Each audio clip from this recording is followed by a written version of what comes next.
Mars is a silly planet, in the sense that it doesn't think. It's a dry and angry planet. It acts first, and then it thinks, but that's actually what its function is. I go for it, I act. Mars, like Mercury and Venus, should not be interpreted separately from the Sun and the Moon. For example, Mars is in Aries, but the Sun or the Moon is in Pisces. The person doesn't like sports, she can't stand it. If she goes to places where people do physical activities, such as a swimming pool, for example, she will stay on the border of the pool with a cocktail in hand. The most she could be interested in is yoga, because in our example, the luminaries are not oriented toward Martian activity. Mercury, Venus, and Mars cannot show what does not exist in the luminaries. If the native has a lone wolf personality, according to the luminaries, then no Venus in Libra or Taurus, no Venus in harmonious aspects, would make him a sociable person, oriented towards partnership relationships. The first function of Mars is any physical activity. Mars acts first, and then he asks the question, what for? The Sun says, I want to make a hole in the wall, and Mars joins it. I take a hammer to make a hole. The warrior archetype. The task of Mars is to conquer, to defeat. The role of Mars is to act and overcome, which can therefore give insatiability about everything it touches, and the desire to achieve more. Martian energies in pure form are aggressive and harsh. Keep in mind that the ability to defend oneself and to impose one's initiative from the point of view of psychology are the natural functions of the psyche and Mars. More often, it is unclear how to work with the energy of Mars in astrology and psychology. This energy, in any case, should not be oppressed, although it is not well viewed in society. Mars is particularly oppressed, stifled in lunar persons. In those who live on the lunar pole, when the energy of Mars turns into eternal freebies. I want to achieve results with minimal efforts. Mars in Pisces. I absorb, I stifle the conflict, I hide. Neptune and Jupiter, being the rulers of the sign, try to smooth out or calm everything down so that I can rise above the conflict. Mars in Gemini. I explode over trifles but quickly cool down. I find fault with everything. I criticize. I show cynicism if Mars aspects Mercury. Mars in Libra has the ability to pit people against others and to play on contradictions because it pursues an advantage. If I reconcile or if I estrange people, I do it because I need it. It is profitable for me. Here there is no concrete objective of reconciliation. There is no idea of good, of truth, because Venus, the ruler of the sign, is always in search of profit. Saturn, in its turn, represents the commitment. They are manipulators, people with Mars in Libra. On the lower pole, Libra gives egocentrism, manipulation, forcing to achieve one's goal through playing with aesthetics, beautiful sentences and sweet words. Both choice and loss coexist in the sign because the deep archetype of Libra always contains the archetypes of the loser and the winner simultaneously, like in a court. The desire for a freebie is present in Mars in Libra. I want to do everything simpler, or using the work of others, I can be an excellent organizer. It is difficult for me to act alone, I need to be supported. Mars in Cancer has a certain inner cowardice. In the case of a masculine chart, the person can be obsessed with sport, like to collect weapons, knives.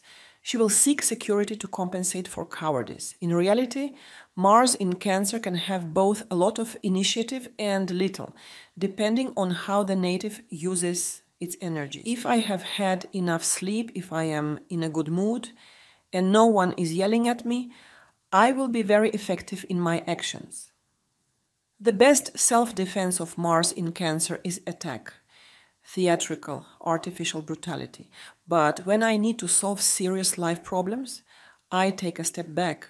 Mars in Aries is in the sign of its rulership. in exaltation in Capricorn, in exile in Libra, and in fall in Cancer. These are the 4 essences of Mars. We do not apply the essences in real life.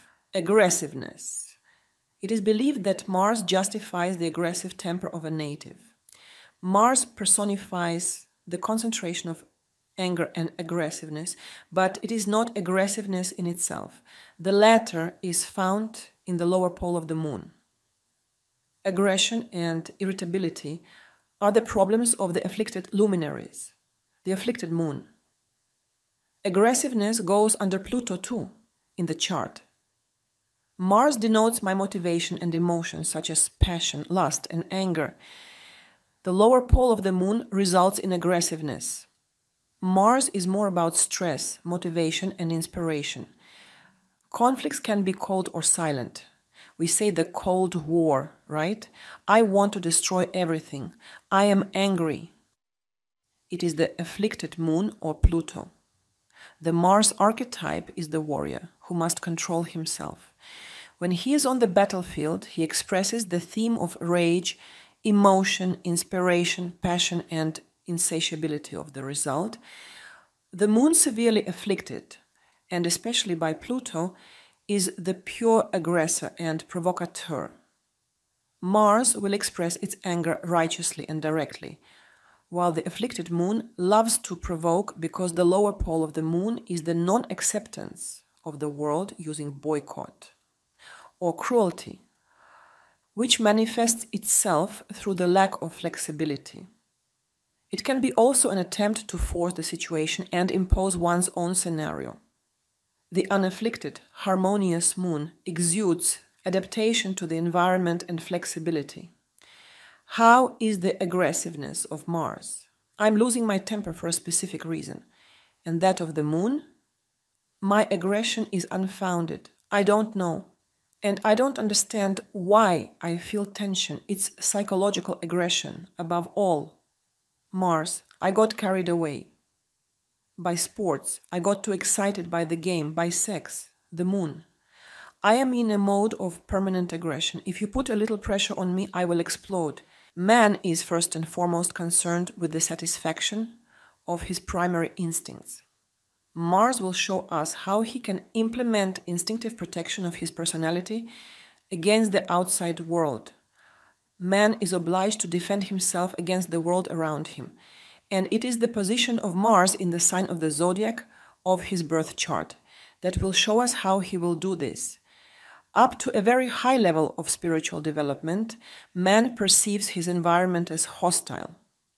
The 3 primary instincts then dominate in him.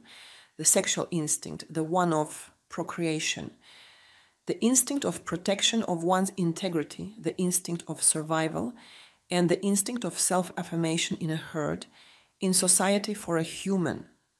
The way of satisfaction of these 3 instincts is personified by Mars. Mars will also talk about the intensity of the sexual instinct in a man and woman. Its aspects will witness how the person will manifest the 3 instincts, by acting destructively or by generating harmony.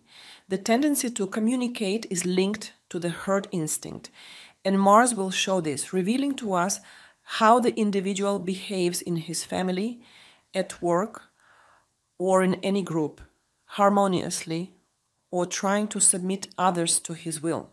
At the initial and middle levels of development, it is absolutely necessary to analyze the position of Mercury. If intelligence is low, the person behaves like an animal in the herd. The role of Mercury is to lower the power of instinct, to harmonize desires, and to regularize everything, making it possible to evaluate what is good or bad, what is necessary or superfluous, admissible or inadmissible. It allows us to think first and then manifest our motivational instinct. If Mercury is afflicted, the person has illusory conceptions about herself, about life, and about different ways of behaving, about what is permissible and what is not.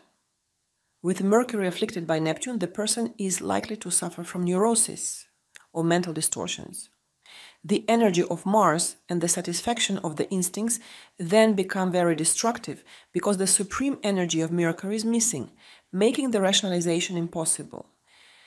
Mercury reveals to us how instincts are illuminated by the mind and controlled by it.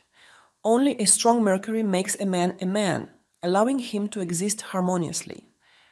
At a high level of development, Mars reveals organizational capabilities. The individual expresses his will and demonstrates his power to organize people into a team or to direct their actions towards a specific objective. They say about such a person, she has a strong personality. However, the person does not yet see the triggers of her passions, even though she controls them with her mind. At the highest level of evolution, the person begins to master the desires of a collective. The vital chakra, Manipura, and the sacred chakra, Svadhisthana, close, and the individual manifests the solar will. There is so much energy in him that his smallest words and thoughts are perceived as powerful flows of energy. The individual creates a powerful effect with his simple presence, which forces the people in his environment to manifest themselves differently. Each manifestation of the person is perceived as a positive and fully controlled impact. The magical influence she exerts on others is the result of the development of her mind and will. Steel, iron, hyacinths, blood crystals, rubies, red garnets. You can find purple or green garnets. They are a mixture of Venus and Mars, suitable if Mars in Taurus.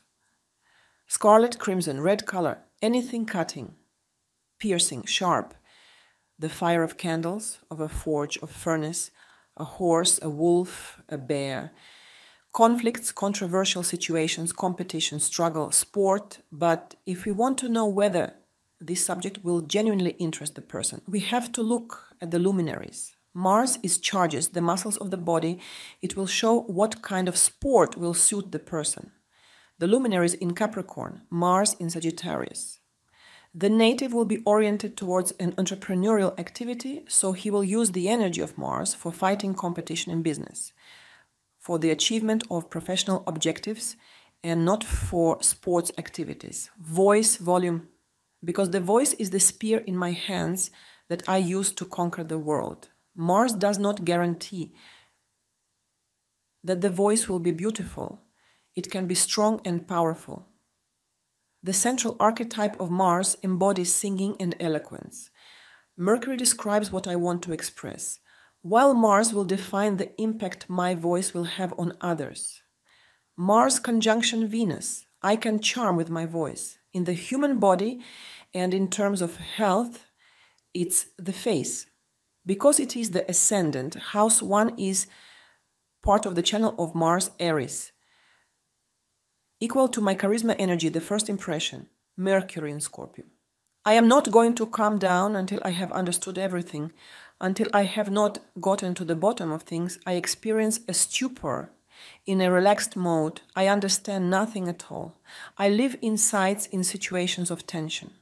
The moon in Scorpio. The person cannot stay calm and relaxed when everything is going well, in a relaxed atmosphere. She can have nervous crises about burnt eggs, but stay calm when she wins the lottery. Venus in Scorpio, in money. I want a lot of money, other people's money to make investments, to play on the stock market. Venus is afflicted in Scorpio. I am jealous and destroy myself because of poor management of money. I check every relationship for strength. Any element in the channel of the 8th house passes the test of strength. And the native is often surprised why others do not do the same. House 8 is not about living at the expense of someone else in the sense of parasitizing the partner. Here we are talking about investments, passive income, and increasing one's income thanks to the capital of others. Yet for this we need to have the link between houses 2 and 8. To have the 2-8 formula, otherwise the credits will destroy the native's life. The energy of Pluto's channel is very beautiful but cruel. It gives rebirth, but it also destroys. It is an antisocial energy because Pluto is a superior and non-social planet. House 8. The situations of stress, crisis, conflicts, destruction. The access to the resources of others, investments, extreme boundaries of existence. Everything that is in the 8th house must pass the stress test. The 8th house eliminates all the husk. The Sun in House 8. I must test the strength of myself. I must learn how to make decisions quickly. Mars in House 8. I have to endure overloads, complete tasks within tight deadlines, and delegate my affairs to other people. Mars is the only planet with the help of which we can change our reality on the level of everyday life. The Sun is our deep I want, our desires. Venus is the comfort of acceptance of wishes, and Mars is the transaction itself.